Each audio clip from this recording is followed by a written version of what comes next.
All right, settle in, because we're about to peel back some layers.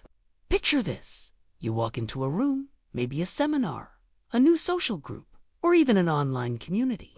You're just a stranger, right? But within minutes, people are hugging you like you're a long-lost sibling, showering you with compliments, praising your every word, and promising you a sense of belonging, a family you never even realized you were missing. Feels incredible, doesn't it?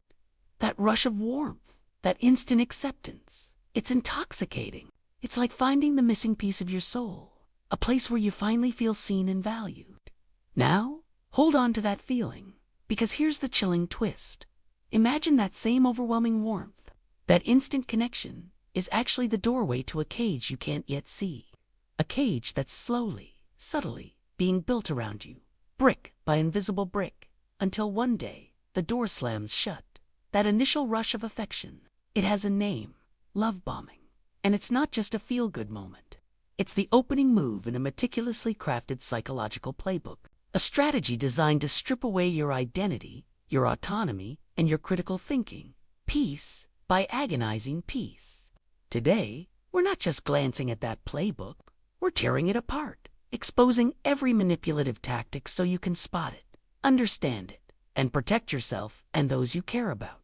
Because understanding these dark psychological patterns isn't just academic. It's a vital tool for personal sovereignty in a world full of subtle and not so subtle manipulation. Love bombing, the velvet trap. Let's be crystal clear about something right from the start. Cults don't typically begin with threats, demands, or outright coercion. Oh no, that would be far too obvious, wouldn't it? Instead, they open with an irresistible offer, gifts, overflowing compliments, and an almost instant, intense best friend energy that feels like a divine intervention. Researchers, in their wonderfully clinical way, describe it as excessive affection and validation to create indebtedness. But in plain English, what's really happening is this. You're being absolutely flooded with feel-good chemicals, dopamine, oxytocin, all designed to make your brain start linking this new group, this charismatic leader, this newfound community, to your very survival and well-being. It's a powerful, primal connection, forged in a whirlwind of positive reinforcement. Think about it. We all crave acceptance, don't we? We yearn for understanding, for a place where we belong. Love bombing taps directly into those deep-seated human needs. It creates an immediate, almost addictive bond. Suddenly, someone is listening to you intently, validating your every thought, telling you how special, how intelligent, how uniquely gifted you are. They see the real you, they say, the one no one else ever truly appreciated. It's a powerful balm to any insecurities or past hurts you might carry. Take the infamous NXIVM, for example. Recruiters didn't just invite people to a seminar. They orchestrated what attendees called Janus weekends. These weren't your average corporate retreats.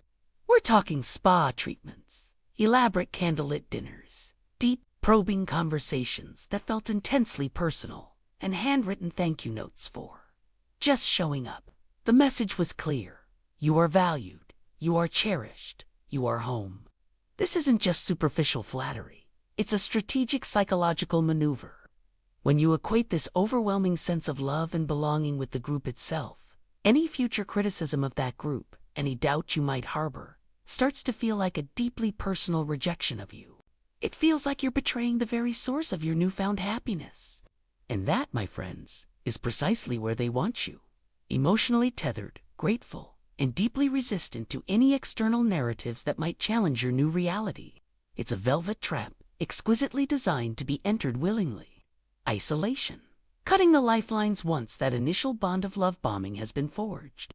The next phase begins, often so subtly you barely notice it happening. It's the slow, almost imperceptible fade from your old life, a gradual severing of your vital connections to the outside world. This isn't usually an abrupt command to cut off your family.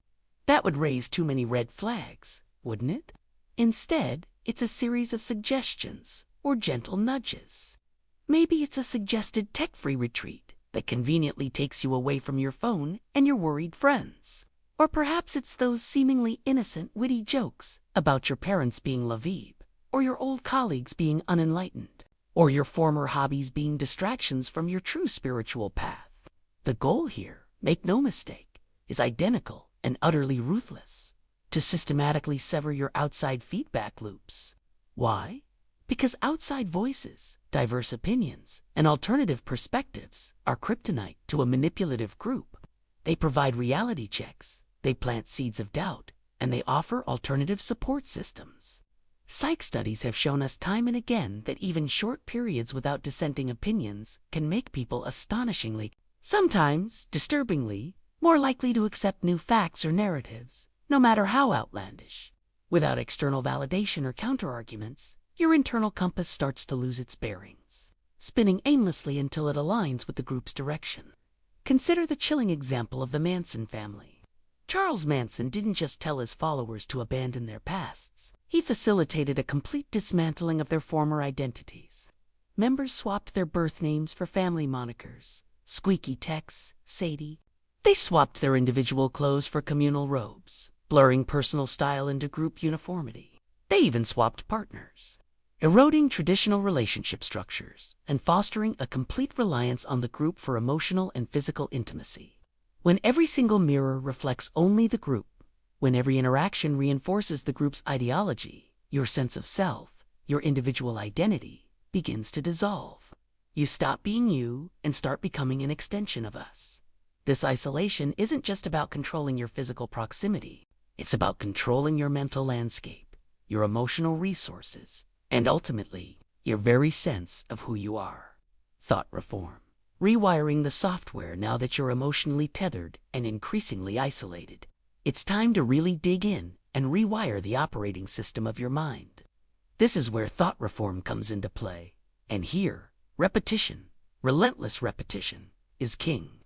We're talking daily chants, carefully curated mantras, grueling confession circles, endless lectures, and workshops. Anything and everything designed to keep critical thinking offline, to bypass your rational defenses, and to embed the group's ideology deep into your subconscious. The American Psychological Association doesn't mince words when it labels this process as intense, and often coercive tactics intended to produce profound changes in attitudes, beliefs, and emotions. What does that actually mean in practice? It means if you hear, "We are the light," the outside world is corrupt, or the leader is infallible often enough, especially when you're sleep-deprived, under constant emotional pressure, or in a heightened state of suggestibility. Your brain starts to file it away not as an opinion, but as a basic, undeniable truth, right alongside gravity or the rising of the sun. It becomes an unassailable fact of your existence. This isn't just about memorization. It's about creating a new cognitive framework. Confession circles, for instance, are particularly insidious. They serve multiple purposes. They create a sense of shared vulnerability and bonding, further cementing group ties. They provide the leader with intimate knowledge of your fears and weaknesses, which can later be exploited. And perhaps most importantly, they force you to publicly denounce any lingering doubts or negative thoughts. This public self-critique, combined with intense peer pressure, acts as a powerful conveyor belt. It actively moves doubt out of your mind and shovels dogma in, creating a self-reinforcing loop, where questioning the group feels not only wrong but actively harmful to yourself and your newfound community. Your previous beliefs, values, and even your memories can be systematically challenged and replaced, leaving you with a mind meticulously reprogrammed to serve the group's agenda. Fear and intimidation. The invisible electric fence. Even with love bombing, isolation, and thought reform, those pesky doubts might still try to leak in. Maybe a fleeting memory of your old life, a logical inconsistency in the leader's teachings, or a sudden pang of longing for a loved one. But don't worry, the cult playbook has that covered too. This is where fear and intimidation step in, creating an invisible, yet incredibly powerful, electric fence around your mind. Leaders are masters at planting apocalyptic stories, dire warnings, and terrifying prophecies designed to ensure compliance and prevent any thoughts of escape. The threats are diverse and deeply unsettling. Leave the group, and you'll lose your spiritual immunity. They might warn. The government will hunt you down. Your soul will fry forever in eternal damnation. You'll be cast out into a world of chaos and suffering, completely unprepared and alone. These aren't just abstract ideas. They're often presented with vivid, terrifying detail, becoming deeply embedded in the follower's psyche. Remember the children of God? It's a stark example. Teens who dared to ask to go home were reportedly shown fake letters, supposedly from their parents coldly stating, "We don't want you back." Imagine the profound psychological damage of that betrayal, the crushing blow to hope. This kind of manipulation isn't just cruel. It's strategically designed to hijack your amygdala, the part of your brain responsible for processing fear. When your fight or flight response is screaming at you, when you perceive an existential threat, your capacity for long-term planning, rational analysis, and independent decision-making shuts down. In that state of primal terror, obedience to the leader, the one promising safety and salvation, feels like the only viable path to survival. The cult leader effectively becomes the only shelter in the storm they themselves have conjured, creating a profound, fear-driven dependency that is incredibly difficult to break. Us versus them. The identity squeeze. By this stage, your sense of self is already shifting, and the cult ensures this process is complete by stitching a brand new identity uniform for you. This uniform always comes with a clear, stark division. It's us versus them. You're either saved versus lost, enlightened versus asleep, faithful versus suppressive, chosen versus the uninitiated. There's no middle ground, no nuance, and certainly no room for independent thought that might bridge the divide. Once you proudly wear that badge of the chosen, that new identity, disagreeing with the leader isn't just a difference of opinion anymore. It's a betrayal of the entire tribe. It's a rejection of everything you've come to believe, a threat to your very membership in this new, vital community. And that, my friends, triggers an evolutionary terror deep within us. As social creatures, humans are hardwired for belonging. The threat of exile, of being cast out from the group, activates the same primal fear centers as physical danger. It's a fear that dates back to our earliest ancestors, where being alone meant certain death. Brain scans actually show that social rejection activates the very same pain regions in the brain as a broken arm. Let that sink in for a moment. The agony of exclusion is a real, visceral pain. No wonder members double down on their commitment, fiercely defending the group and its leader, even in the face of overwhelming evidence to the contrary. At this point, it's often not even about the doctrine or the specific beliefs anymore. It's about avoiding the excruciating agony of exile, of becoming an outsider once again.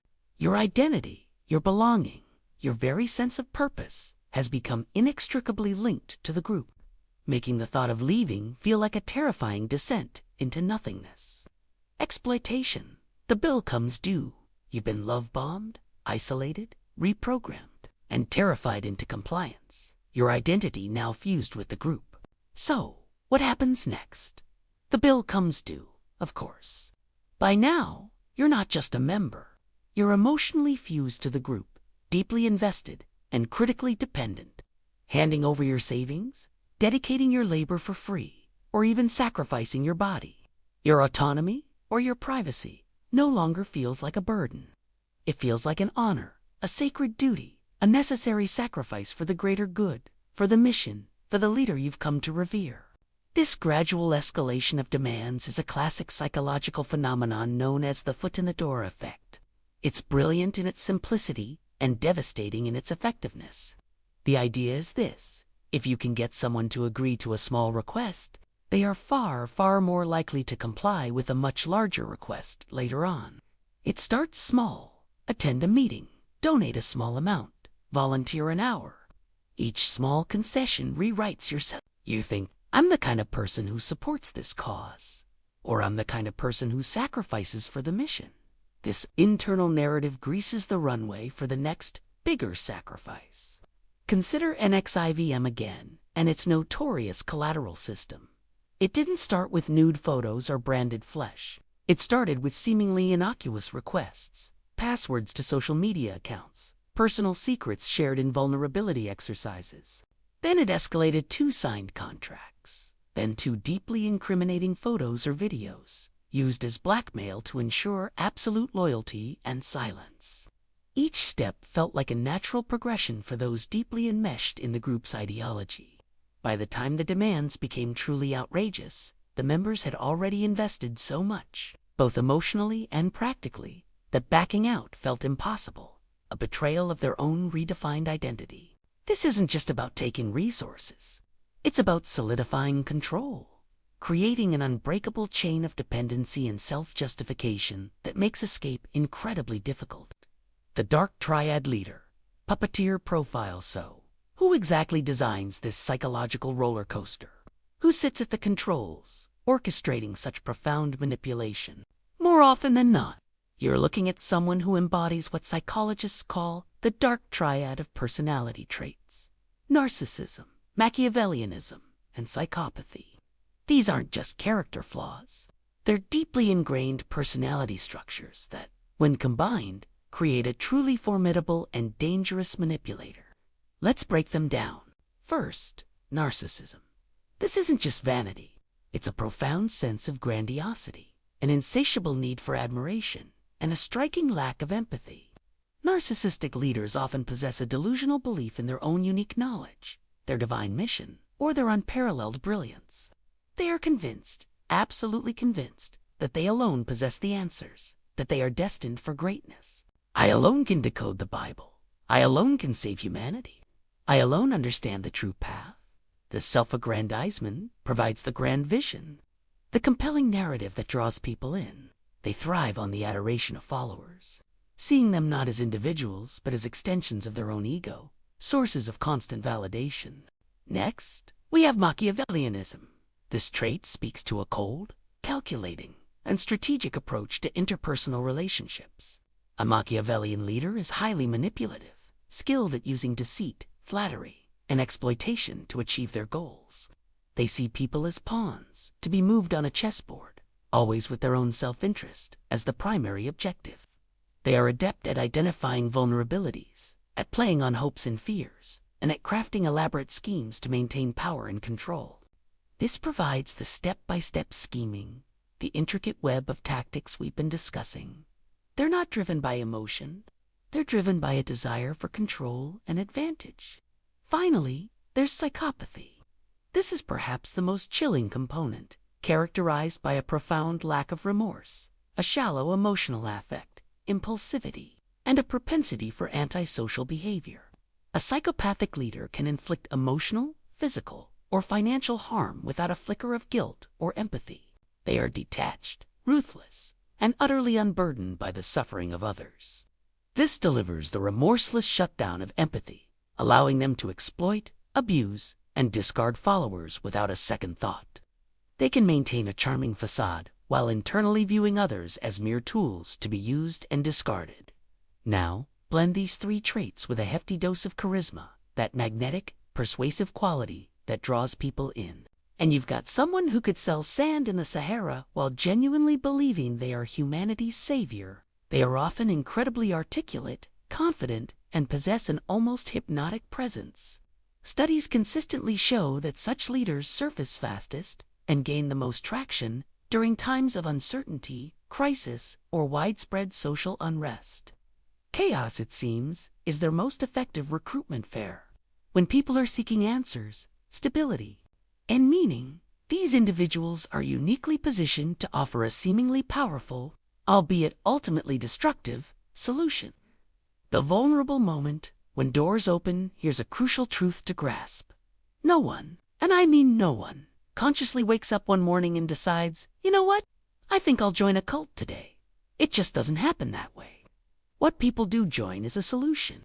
They join a promise, a community, a path to meaning, an answer to deep-seated questions or anxieties. Life, as we all know, is full of transitions. Some small, some utterly seismic. College dropouts, wrestling with identity, individuals reeling from a divorce, those grieving a profound loss, people navigating the uncertainty of a global pandemic, or even just feeling lost in a seemingly meaningless modern world. These moments create what we call uncertainty gaps. When your brain is frantically scanning for answers, for stability, for purpose, and a smiling, charismatic guru or a seemingly perfect community offers certainty, belonging, and a clear path forward, your neurochemistry lights up like a Vegas sign. It's a powerful, almost irresistible pull. You're not looking for a cult. You're looking for an anchor in a stormy sea. and they're offering one, often wrapped in the most appealing packaging imaginable. Certain personality traits can also subtly raise your risk, not because they're flaws, but because they can be exploited. For instance, high agreeableness. If you're someone who naturally wants to please others, avoids conflict, and tends to trust easily, you might find it hard to say no to the escalating demands or to question the group's narrative. Your desire for harmony can make you susceptible to manipulation. Openness to experience. This trait means you're curious, imaginative, and receptive to new ideas, even unconventional ones. While a wonderful quality, it can also make you more open to radical ideologies or alternative truths presented by a cult you're willing to explore. And cults are masters at presenting novel, often complex, systems of belief. Low self-esteem or an external locus of control. If you struggle with self-worth or tend to believe that external forces control your life more than your own actions, you might be actively seeking external validation, guidance, and a sense of purpose from a powerful leader or a cohesive group. You're looking for someone to tell you who you are, what to believe, and what to do. Mix any two of these traits with a period of intense life chaos, and you've got a flashing vacancy sign that cults, with their predatory precision, are incredibly adept at spotting. It's not about being weak or unintelligent. It's about being human, experiencing vulnerability, and having those very human needs expertly exploited by those who know exactly how to push the right buttons. The escape hatch. How people get out. The journey into a cult is a gradual descent, and the journey out is often an arduous climb. Exit usually starts with a crack, a tiny fissure in the carefully constructed reality. What kind of crack? It could be anything. A forbidden book accidentally discovered. An old outside friend who stubbornly refuses to vanish and keeps reaching out. A piece of news that contradicts the leader's narrative. Or a leader's demand that finally crosses a deeply personal, unshakable red line. Perhaps the leader's hypocrisy becomes too blatant to ignore, or a prophecy fails to materialize, or the abuse becomes too severe to rationalize. That moment of "this can't be right," that flicker of doubt, is the seed. But tending it, nurturing it into a full-blown realization, requires immense courage and, crucially, recontact with reality. This is incredibly difficult because the cult has painstakingly built walls around you, emotionally, social, and informational. Leaving often means facing intense pressure, shunning threats, and a profound sense of loss. It means abandoning the identity, the community, and the certainty you've come to rely on. This is where the unsung heroes of anti-cult movements and exit counselors come in. They understand the psychological binds and work to help individuals safely navigate the treacherous path out. They stress the importance of fundamental human needs, sleep, proper nutrition, and reconnection with pre-cult relationships. Anything that can help reboot the prefrontal cortex, the part of your brain responsible for rational thought, planning, and impulse control. Recovery, it's vital to understand, isn't linear. It's a messy, complex process. The trauma echoes can manifest in profound ways. Debilitating trust issues, sudden panic attacks, identity confusion, and a deep sense of grief for the lost years and the person you once were. Therapy, support groups like the International Cultic Studies Association, ICS, and, most importantly, time, are all essential tools in rebuilding that internal compass, in rediscovering your authentic self, and in learning to trust your own judgment again. It's a testament to the human spirit's resilience that so many do manage to find their way back to a life of autonomy and freedom. Now, if anything you've heard here today resonated with you, maybe it triggered a memory of a friend, made you think of a podcast you listened to, or perhaps, just perhaps, it even touched on an experience in your own story. Please pause for a moment, take a breath, and drop a comment or question below. You are absolutely not alone in these thoughts. And believe me, open, honest conversations are absolute kryptonite to cult think and manipulation. While you're here, consider hitting that subscribe button. We unpack shady psychology, expose manipulative tactics, and explore the complexities of the human mind every single week. All so you can spot manipulation before it ever spots you. Red flag cheat sheet. Let's distill this down to some actionable intelligence. A quick reference guide to help you identify potential manipulative dynamics, whether in a full-blown cult or just a highly controlling group. Consider this your psychological radar. Instant best friend intensity from people who barely know you. This isn't genuine connection. It's love bombing. True intimacy builds over time, through shared experiences and mutual vulnerability. Not instant, overwhelming affection. Claims that doubt equals spiritual failure, a lack of faith, or a personal weakness. A healthy group or relationship encourages questioning and critical thought. Any group that punishes doubt is trying to control your mind. Schedules that leave zero alone time. This is a deliberate tactic to prevent reflection, independent thought, and contact with outside influences. Your time, your attention, and your energy become entirely consumed by the group. Demands for secrecy or collateral. Why the need for secrets? What are they hiding? And why do they need compromising information or assets from you? This is a control mechanism, pure and simple, often for blackmail. Leaders who are above questioning. Rules for thee, but not for me. If the leader is infallible, untouchable, and exempt from the very rules they impose on others, that's an enormous red flag of authoritarian control and hypocrisy. An us versus them mentality that demonizes outsiders. Any group that frames the world in stark black and white, where they are the light and everyone else is the darkness, is fostering tribalism and shutting down empathy. Escalating financial demands or requests for unpaid labor. What starts as a small donation can quickly balloon into demands for your life savings or your complete dedication of time and resources without fair compensation. The promise of absolute certainty or a secret knowledge only available within the group. Life is complex and uncertain.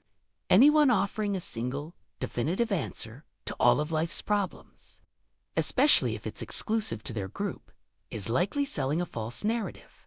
Spot 3 or more of these. Don't ignore that gut feeling.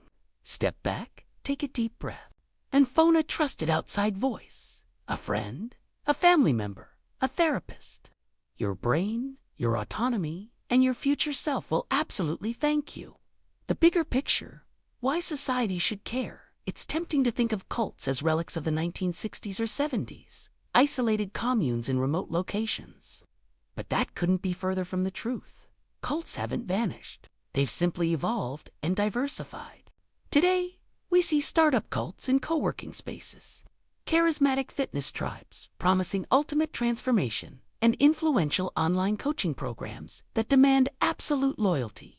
They exist in plain sight, often cloaked in the language of self-improvement, entrepreneurship, or spiritual awakening, when thousands, or even hundreds of thousands, of individuals vanish into these psychological pockets. Society pays a heavy price. We lose neighbors, voters, innovators, critical thinkers, and sometimes entire families are fractured beyond repair. The human cost in terms of mental health crises, broken lives, and lost potential is immense. Furthermore, the playbook of manipulation we've dissected today isn't confined to these fringe groups. It leaks, subtly and insidiously, into mainstream politics, marketing, and even corporate culture. Have you ever seen a multi-level marketing MLM rally? The same intense hugs, the same overwhelming hype, the same foot-in-the-door tactics, the same promises of instant wealth and belonging. Political movements can adopt similar us versus them narratives, demonizing opponents and demanding unquestioning loyalty. Marketing campaigns often leverage love bombing to create instant brand loyalty. And social media algorithms can create echo chambers that mimic the informational isolation tactics of cults. This is why teaching critical thinking skills in schools, fostering media literacy, and normalizing mental health check-ins aren't just good ideas. They are society-level vaccines against manipulation. They equip individuals with the tools to discern, to question, and to resist undue influence. When we collectively raise our awareness of these psychological patterns, we empower ourselves and our communities to build resilience against those who would seek to control us. It's not just about protecting individuals. It's about safeguarding the very fabric of a free, critical thinking society. Key takeaways, so, what have we learned today? We've journeyed through the dark pathways of psychological manipulation, seeing how love bombing, which feels like the brightest sunrise, actually casts the longest, darkest midnight shadow. We've seen how isolation masquerades as focus, how thought reform sells itself as growth, and how fear becomes the invisible electric fence around your mind. The most crucial takeaway, the one thing I want you to carry with you, is this. Knowledge isn't just power here, it's personal sovereignty. When you recognize the pattern, when you understand the playbook, you reclaim the off-ramp before the highway turns into a cliff. You equip yourself with the ability to pause, to question, and to protect your most valuable asset, your mind. So, next time someone promises you the world, offers instant belonging, or asks for your unwavering loyalty, while quietly, subtly asking for your voice, your wallet, your time, or your will, pause, ask questions, trust your gut, and remember this above all else. Real belonging, genuine community, and authentic love never, ever require you to disappear. They celebrate your unique presence, they encourage your individual voice, and they empower your autonomy. If this video, this conversation, this exploration of dark psychology saves even one person from walking into that velvet trap, if it helps one person identify a red flag in their own life, or the life of someone they care about, then it has done its job. Please, share it with someone who needs the heads up. Hit that like button if you want more deep dives into these crucial aspects of dark psychology. And subscribe so YouTube actually shows you the next one. Stay curious, stay skeptical, and I'll see you in the next video.